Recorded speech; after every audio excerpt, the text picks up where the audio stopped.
Chapter 6, Part 3. Granny and Lou were back from shopping when Barney struggled in through the front gate, carrying the 2 heavy suitcases full of silver. "Barney, what on earth have you been up to?" Granny exclaimed. "I've brought your spoons and forks back, Granny. You see, 2 men came to do the television. I mean, that's what they said, but they were thieves, really, and I was up the tree, but me and Stig chased them away, and I let their car go over the chalk pit, and it's there now with all the treasure in it." "Well, you have been having fun," said Granny. "Now, let's have tea, shall we? Lay the table, Lou, and Barney, go and wash your hands. Look at them." Lou started laying the table. "Where are all the teaspoons, Granny?" she asked. "In the usual place, I suppose, dear," said Granny from the kitchen. Barney put his hand to his mouth. "No, they're not, Granny," he said. "They're hanging on the fence in Mr. Tickle's field." "What?" Granny exclaimed. "Really, Barney, that's naughty. You know you mustn't take the silver for games." "I didn't take them, Granny," Barney protested. "It was the television man, and Stig was running after him with a club, and I tried to stop him because I thought he wasn't a thief, but he took his coat off and left it hanging on the fence, and the spoons fell out. I thought he was going to have a picnic at first, but then I knew they were yours. I'll go and fetch them." And he ran out. When Barney got back, there was a policeman at the door talking to Granny. She looked worried. "What's this about thieves, Sonny?" asked the policeman. "Yes, I saw them up the tree. I was, and one of them went into the house, and I went to fetch my friend Stig, and me and Stig had a fight with them, and they ran away, and the teaspoons fell out, and the car was full of treasure." The policeman scratched his head. "Ah, now, a car, you say? Just where might this car be?" Barney stood on one leg. "Well, I thought perhaps I could drive it to the police station, but it went backwards over the cliff, and Stig thought it was dead and started skinning it, and then we buried it. But I couldn't help it, I promise." The policeman was trying to write all this down in a notebook, but when he got to the part about skinning and burying the car, he stopped writing and looked hard at Barney.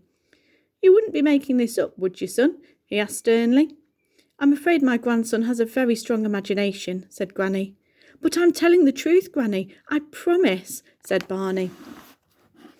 "Perhaps the little boy would like to show me where this alleged treasure is, Ma'am," suggested the policeman. Yes, yes," cried Barney. "It's just down the lane. Come on." And he took the policeman by the hand and pulled him through the front gate and down the lane, explaining as he went. "It's all in the bottom of the car, the treasure.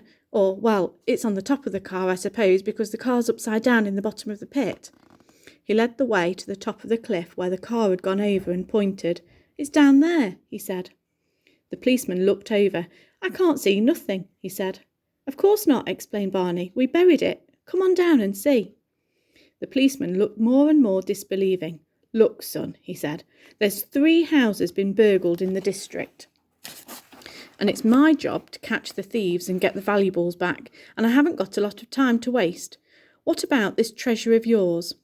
"It's down there," Barney insisted. "I'll show you to it if you just come down."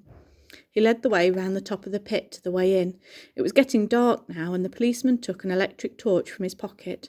They clambered over the heap of rubbish, and Barney moved aside the branches that hid the door of the upturned car. "In there," he said. The policeman shone his torch inside. There was a terrible mess of ripped leather, broken glass from the windows, scattered stuffing from the seats, and bare springs. No sign of treasure. The policeman sat down on an old washtub and took his helmet off. He looked quite like an ordinary man. "What's your name, son?" he asked, quite kindly. Barney told him. "Listen to me, young Barney," said the policeman. "When I was a youngster, I used to have what your granny calls a strong imagination too. Used to play cops and robbers, and I can tell you it was a lot more exciting and a lot more fun than being a real copper, which I am now. So I'm not blaming you, understand? You imagined you had a fight with 2 robbers, see? You imagined this bit of old junk, what's been here for years, was a car that went over the cliff. Isn't that it? You wasn't telling lies because you thought it was true. But that's it. It isn't. It never really happened, eh?" Barney stood there dumbly.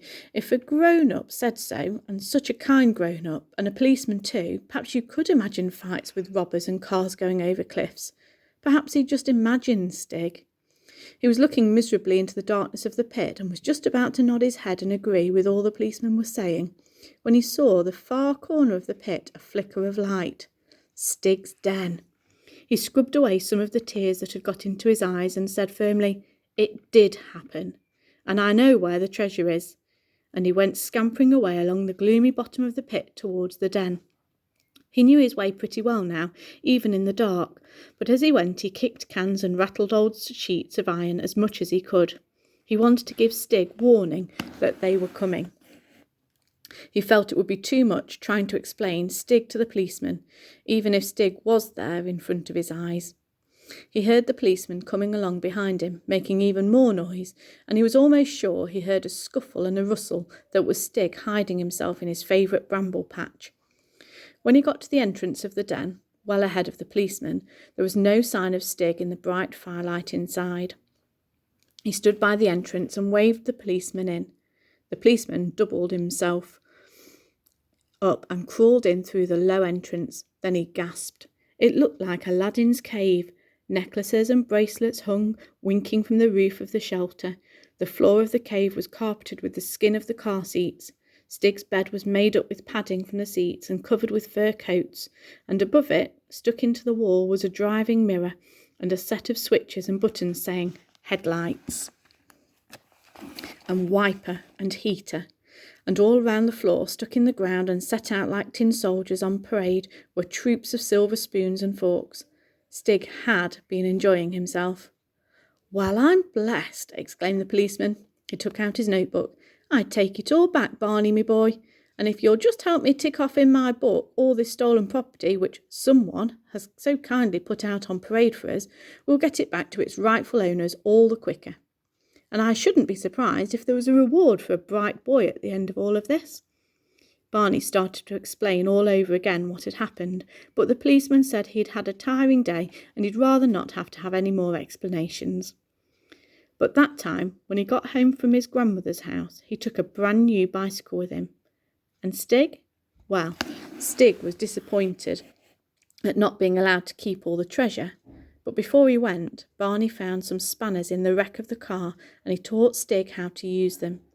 Stig was very proud of his necklace of steel nuts strung on wire cable and his bangles of piston rings.